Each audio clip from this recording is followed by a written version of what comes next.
Welcome back to माय YouTube channel लोगोफोर शिबसागराव फैदोंमोन ओमफ्राय बे फैबाय थानायावनो काजिरङा खाथियावहाय साहा बिलाइ खागासिनोमोन आरो ओमफ्राय आं बे साहा बिलाइखौ खानायखौ नुनानै जि खाफानो लुबैबाय ओमफ्राय दाना गारिखौ लाखिथ'नानै बेवहायनो एसे खाफादों आरो आङो दा नोंथांमोनहा नायलांदो आं मारै खादोंमोन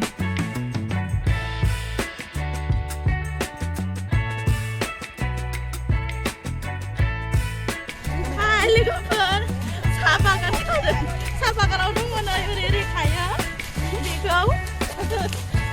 दा आंबो एसे खाफादों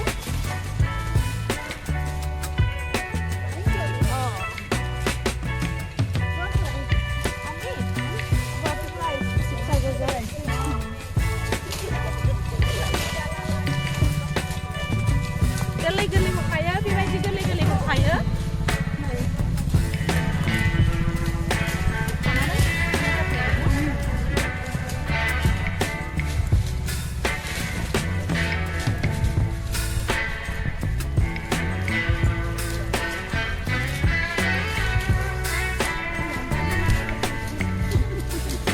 Hả? Rồi.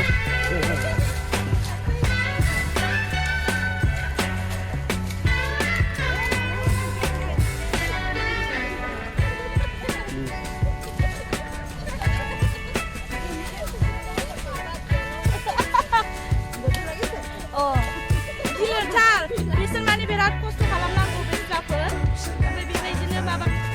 10 केजि मान हबो नैबे 10 केजिनो बिसोर खर'आव 10 केजि लानानै खायो बेस्राफोर बिदिनो ओमफ्राय बिसोर बिराद फुर्थियैनो थायो आरो जाबायना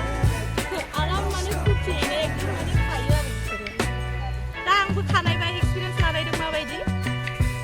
दा नायदो मारै खायो बिदि गोरलैखौ खानांगौ आरो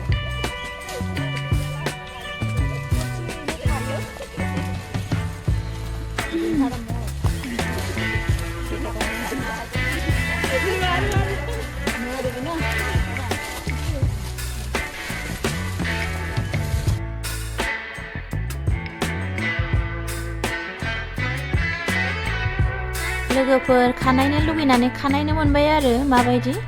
बेस्राफोर माने 10 केजि गोजोन रुजुननांगौ बै खादाया 10 केजि जायो आरो जा माबाया फुल जाबा 10 केजि जायो खस्थ' खालामनांगौ बेस्राफोर दिनैनि भिडिअ'आ आंना बेनोसै लोगोफोर स' नायनानै मोजां मोनदोंबा अन्नानै लाइक कमेन्ट एन्ड साबस्क्राइब खालामदो थेंक इउ